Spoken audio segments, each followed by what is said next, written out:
Selamat pagi buat kita semua, serta salam sehat buat kita semua. Anak-anak Ibu Guru, bagaimana kabar dan keadaanmu saat ini? Ibu harapkan anak-anak Ibu Guru selalu dalam keadaan sehat. Anak-anak Ibu Guru, karena pada saat ini Tuhan masih memberikan kita kesehatan dan juga rahmat-Nya, maka sebelum kita belajar dan memulai aktivitas kita, marilah kita berdoa terlebih dahulu. Dalam nama Bapa dan Putra dan Roh Kudus. Amin. Terima kasih Bapa yang baik, buat hari ini kami masih dalam keadaan sehat, semangat, dan berbahagia. Itu semua adalah karunia yang Engkau berikan kepada kami semua. Pada saat ini kami hendak belajar, kiranya lindungi dan berkatilah kami semua. Terima kasih Tuhan. Dalam nama Bapa, Putra, dan Roh Kudus. Amin.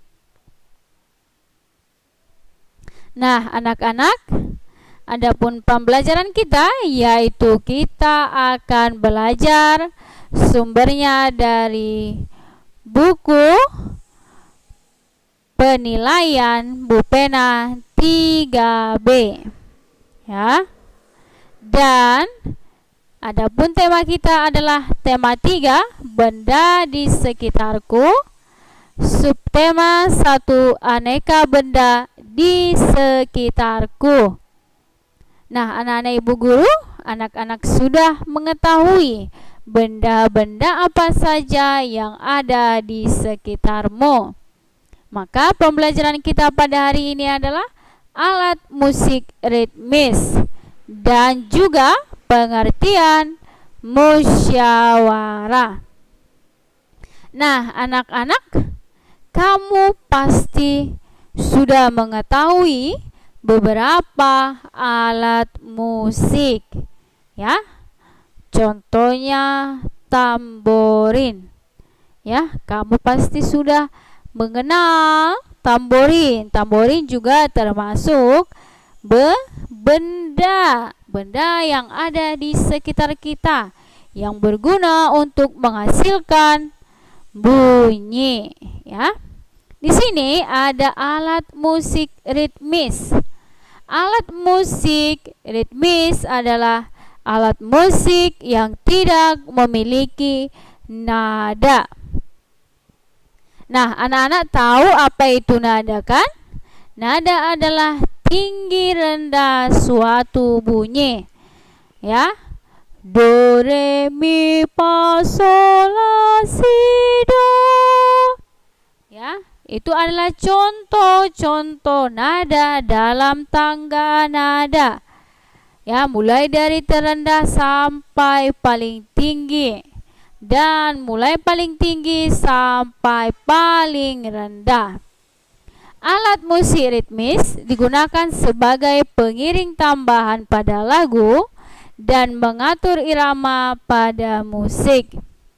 Hal yang utama dalam memainkan alat musik ritmis adalah ketepatan irama dan keteraturan ketukan pada lagu yang dibawakan.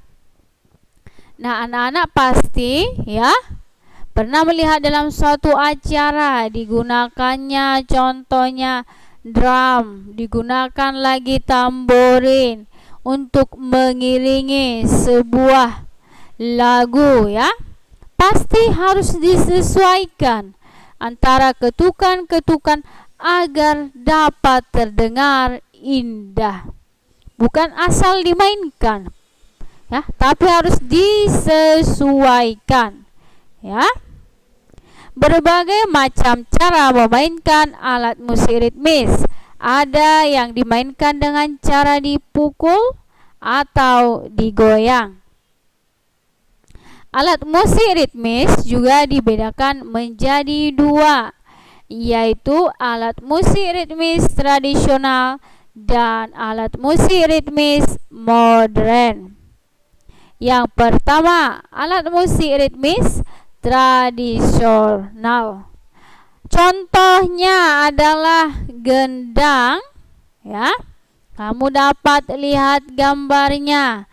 Ini adalah gendang. Selanjutnya tamborin.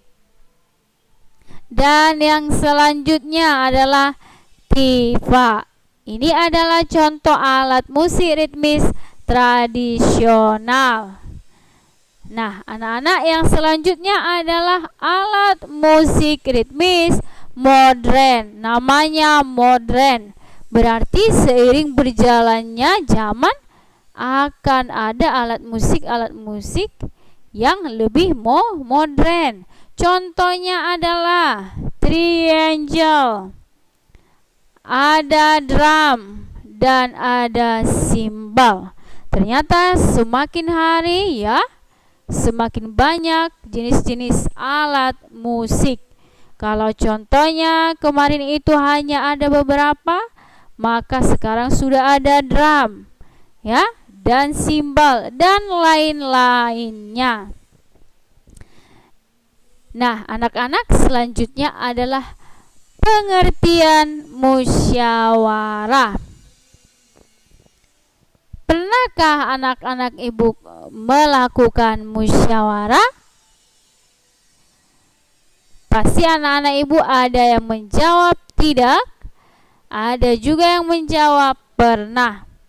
Lalu apa sebenarnya arti musyawarah? Musyawarah merupakan pembahasan bersama untuk menyelesaikan masalah dan mendapatkan keputusan bersama. Keputusan yang disepakati lebih mengutamakan kepentingan banyak orang. Nah, ternyata musyawarah ini adalah adanya pembahasan, ya, berarti berkumpul, ya, tidak hanya satu orang. Namanya musyawarah, lebih dari satu orang, atau bisa dikatakan banyak orang, ya, untuk menyelesaikan masalah atau untuk membuat dan mendapatkan suatu keputusan bersama. Ini adalah contoh musyawarah. Nah, di kelasmu, ya, salah satu contoh musyawarah adalah pemilihan ketua kelas. Contohnya, ya, yang menjadi calon ketua kelas harus dipilih. Contohnya, ada si Maidelin, ada si Gideon, ada si Gabriel, ya. Dipilihlah contohnya, katanya 3 orang, Maidelin, Gideon, dan juga si Gabriel. Lalu semua anggota kelas 3B harus memilih salah satu di antara 3 orang ini. Harus dipilih satu, ya, tidak boleh 2, tidak boleh 3, atau tidak boleh juga tidak memilih siapa-siapa. Harus dipilih satu. Lalu anak-anak ibu guru membuat sebuah pilihan untuk satu orang. Ada yang memilih si Gabriel, ada yang memilih si Gideon, ada yang memilih si Maidelin. Lalu setelah semua orang mengutarakan pilihannya, ternyata suara terbanyak jatuh kepada si Gideon. Ya, banyak orang yang memilih Gideon dari kelas 3B. Maka berdasarkan hal tersebut, yang menjadi ketua kelas adalah si Gideon, yaitu atas musyawarah dan kesepakatan keputusan bersama. Lalu seandainya si Gideon dan juga si Gabriel memiliki suara atau yang memilih mereka itu sama banyak. Contohnya siswa di kelas 3B ada 32 orang. Yang memilih si Gideon ada 12. Yang memilih si Gabriel ada juga 12. Dan yang memilih si Maidelin ada 8 orang. Lalu apakah yang dua-dua ini yang akan menjadi ketua kelas? Tidak, harus satu. Maka karena suara nilai suara si Gideon dengan si Gabriel sama, maka kelas itu harus mengambil keputusan bersama harus sepakat lagi apakah si Gabriel, apakah si Gideon. Kira-kira itulah anak ibu guru pengertian musyawarah. Setelah kita memberikan pendapat dalam penyelesaian sebuah masalah ataupun keputusan kita, maka suara terbanyak atau keputusan banyak orang itulah yang lebih diutamakan dalam musyawarah. Dengan bermusyawarah kita sudah mengamalkan sila keempat. Sila keempat Pancasila berbunyi,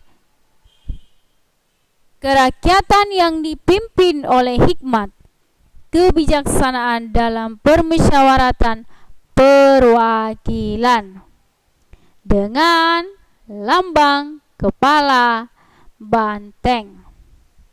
Nah, anak-anak, di rumah juga kamu dapat melakukan musyawarah dengan banyak hal. Contohnya juga bisa dengan pembagian tugas Kalian harus bermusyawarah. Yang cocok tugas untuk adik, yang cocok tugas untuk kamu, yang cocok tugas untuk ayah, ibu, kakak, abang. Nah, tentu harus ada musyawarah atau keputusan bersama. Lalu di sini ada tugas untuk anak-anak ibu guru. Kerjakanlah soal dari buku pena 3B halaman 7 nomor 1 sampai 2. Nah, di sini kamu dapat mengerjakannya dengan kamu boleh nanti menggambar alat-alat musik sederhana ini di buku tulismu. Dan selanjutnya adalah kerjakanlah soal pena 3B halaman 10 nomor 1 sampai 4. Itulah tugas buat anak-anak ibu guru. Sebelum kita menutup pembelajaran kita, marilah kita berdoa. Dalam nama Bapa, Putra, dan Roh Kudus. Amin. Terima kasih Bapa yang baik atas segala perlindungan-Mu kepada kami semua. Ya Bapa, kami sudah selesai belajar. Kiranya Engkaulah yang memberkati kami semua, baik anak-anak ibu guru dan juga kami guru yang menyampaikan pembelajaran. Terima kasih Bapa, dalam nama Bapa, Putra, dan Roh Kudus. Amin. Terima kasih anak-anak. Semangat anak-anak dan jaga kesehatanmu.